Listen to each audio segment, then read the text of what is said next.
con 4 máquinas que te monta una película y a veces suelen ser sorprendentes. Y otro de los edificios que destacan cuando estamos en la plaza es la mezquita de Sidi Bouaddib, cuya construcción empezó en 1931 1913, y finalizó en 1921. Y en 1994 se restauró, por lo que, además de estar en funcionamiento, presenta un estado envidiable, y es a destacar su minarete con una curiosa combinación del rosa de los de los ladrillos, rosáceo, y azulejos en distintos tonos de azul. Y ya vamos de cabezas al mundo del shopping, porque Tánger tiene su sentido en disfrutar del barullo, del silencio a veces de personajes con sílabas de pelea, de regateos y de los olores a cuero, que es el más intenso probablemente, del té y de la menta. El Zoco Chico, que es una parte de lo que es el Gran Zoco, es una plaza rodeada de cafés y de viejos hostales, y está situado al final de la calle Siagin. Y destacan 2 cafés donde se puede parar con toda tranquilidad a sentarse, que son el Café Tingis y el Café Central, que fueron los lugares de reunión de los artistas de la época internacional de la ciudad. Junto al Café Tingis se inicia la calle Mojadines, principal zona de ventas de artesanía, y en la calle Siagin es donde se encuentra la antigua iglesia católica de la Purísima. Hoy es un centro social de las Hijas de la Caridad de Calcuta. Y junto a ella tenemos el Dar Nibla, la primera, que es como una especie de palacio que tiene como una entrada, pero está embutida en los edificios, que fue la residencia del embajador del sultán Mendub en Tánger en el siglo XIX.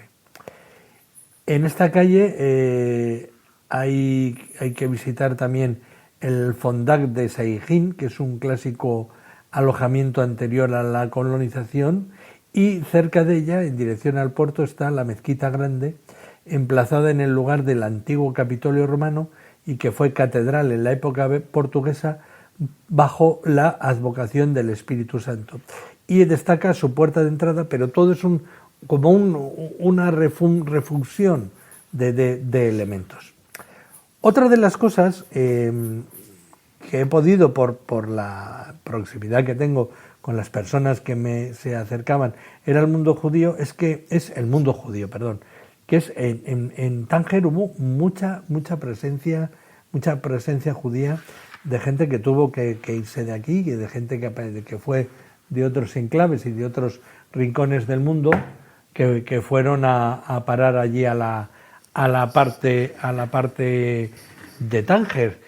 Y así como los musulmanes son muy reacios a que nosotros, que somos para ellos infieles, visitemos sus mezquitas, la parte judía tiene cementerios, tiene sinagogas que hemos podido visitar, porque esto sí que permiten ver. Oye, que cada uno... A mí me gustaría ver muchas veces muchas edificaciones, pero está como está y no voy a disertar aquí ahora de todo eso. Una de las mejores descripciones de lo que es el Tánger judío se lo debemos a Rajeh Bunamadie Almeti, que es una mujer nacida en Tánger, es filóloga, es hispanista de la Universidad Sidi Mohammed Ben Jalá de Tetuán y doctora en lingüística por la Universidad Complutense de Madrid. Y voy a leeros porque ella nos describe un poco el mundo. Voy a hacer mía su voz para contaros sobre la comunidad judía de Tánger entre el recuerdo y el olvido. Bueno, la memoria colectiva, nos dice, el recuerdo de un pasado que nunca volverá a resucitar y la añoranza por lo que existía y que ya no existe, mantienen viva a la comunidad judía de Tánger. Lo poco que queda de esta comunidad se nutre de los recuerdos que siempre están en proceso de flashback, arrancando por un Yahasra. La comunidad judía de Tánger persiste aún, menos numerosa, pero se mantiene viva. De las 17.000 almas judías, bueno, esto de almas, yo no sé si podemos decir almas, de creyentes judíos que llegaron a convivir en Tánger, Quedan solo censados 189 judíos y la mayoría son ya personas mayores. Este hecho incita a preguntarse cómo ha podido disminuir tanto el número de judíos de Tánger en tan poco tiempo. ¿Cuáles son las razones y circunstancias que les empujaron a iniciar una inmigración masiva hacia otros países?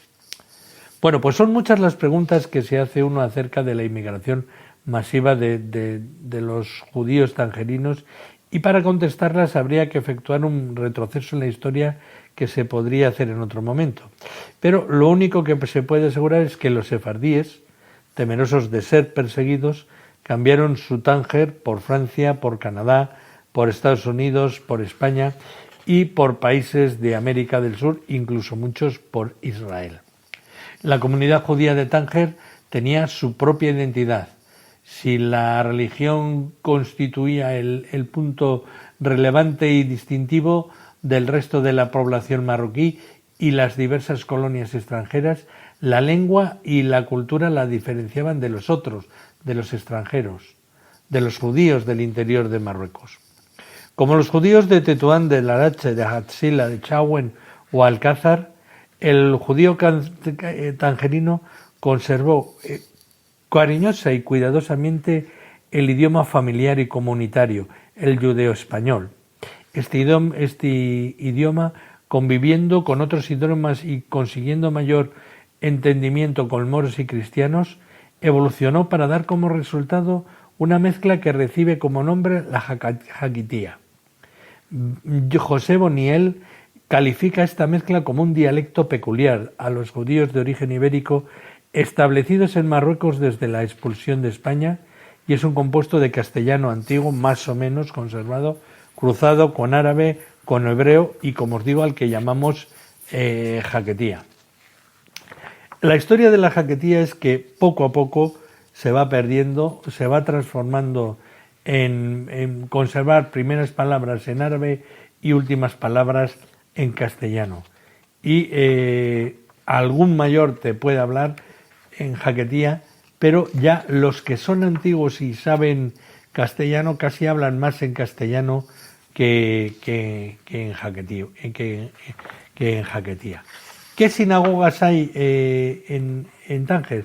Pues solo quedan, por decirlo, hay más, puede que haya cerca de 16, pero las relevantes son 4 sinagogas. La sinagoga de Benatar, la sinagoga de Bendrijem, la sinagoga de Asayag y la sinagoga de los Suirí, perdón. Luego también está la de los Nájera, mirad qué apellido, fíjate, Nájera, del pueblo de La Rioja. Las 2 primeras tienen oficio diario, mientras que las últimas se limitan a tenerlo los sábados y festivos. Hay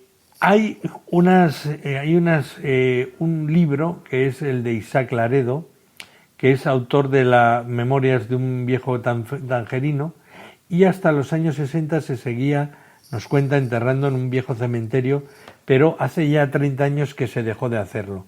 Y hará unos 10 años ya enterraron allí solo al hijo del presidente de la comunidad judía.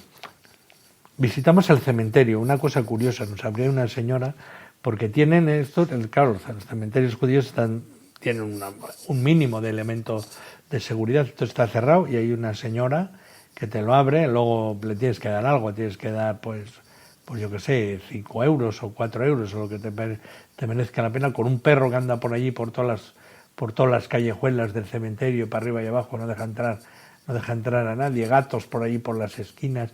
Es todo un concepto muy diferente de las tumbas. Sabes que está, claro, todo lo que lo rodea, estás viendo minaretes por allí, y todo lo que sabes que estás en un cementerio judío por los nombres de las lápidas y por las letras hebreas, por las características letras hebreas que están allí presentes en todo lo que es la realidad de las tumbas. Otro de los elementos interesantes, no es solo el elemento judío el que se visita con sus mezquitas, es la legación americana. La legación americana es una cosa muy interesante.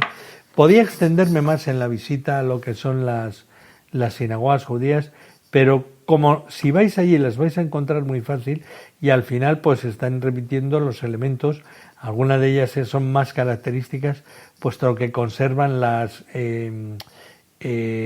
unas réplicas de todo lo que eran los mocábares y todas las yeserías de la Alhambra, que en un salto historicista de vértigo en triple salto mortal lo han trasladado allí. Pero como no quiero centrarme solo y exclusivamente en la parte hebrea, os diré que si vais con tiempo, por supuesto, visitéis las mezquitas, os las van a enseñar, perdón, las mezquitas, las sinagogas os las van a enseñar gustosísimos, y es una parte de la historia que entronca con lo que era nuestra historia, lo que es nuestro sefarad, los sefarditas y la gente que tuvo que huir de nuestro país ante una persecución cruenta y que les dejó económicamente totalmente mermados. Pero una de las cosas que llama la atención en toda esta parte es la legación americana. Como vimos cuando hicimos el primer esbozo de la historia, Marruecos fue el primer país en reconocer a los Estados Unidos, y fue en diciembre de 1777 cuando el rey de Marruecos, a través de su representante en Tánger, permitió la entrada de mercaderías sin pago de aranceles por los puertos marroquíes a varios países, incluidos los Estados Unidos. Los Estados Unidos en esa época, 1777 y anteriores, estaban sometidos a un bloqueo por parte de Inglaterra, que quería volver a recuperar su colonia y su imperio. Era la primera vez que se habían hecho fuertes y habían conseguido independizarse.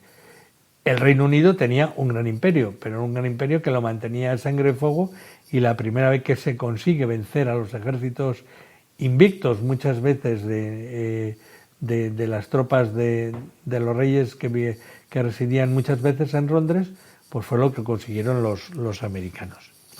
En 1821 la misión norteamericana recibió un edificio en la antigua Medina, en la que permaneció hasta 1961 para trasladarse a Rabat, que es la capital de Marruecos, al igual que el resto de las legaciones extranjeras.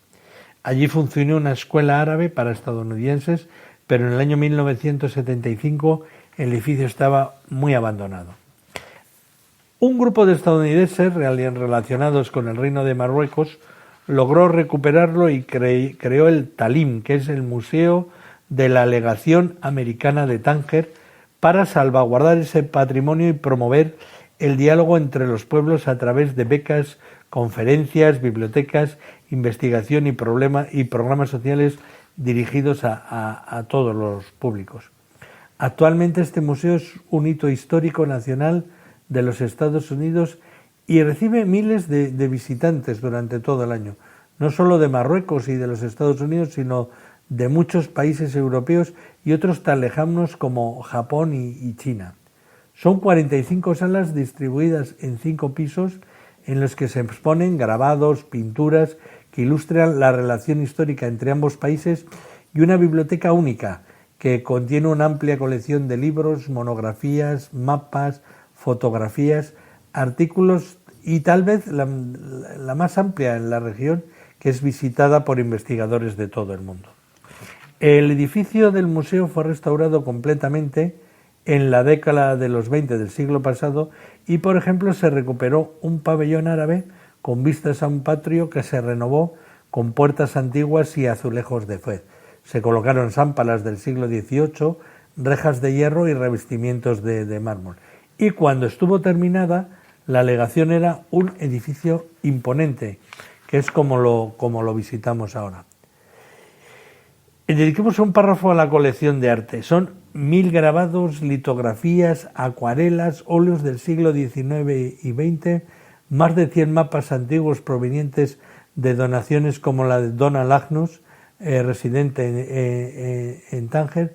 Es una colección formada por cientos de grabados, pinturas, dibujos procedentes de Alemania, Holanda, Inglaterra, Francia, España, Malta, y que datan entre 1573 y 1913 y representan las ciudades de Tánger y Gibraltar, retratos y acontecimientos históricos.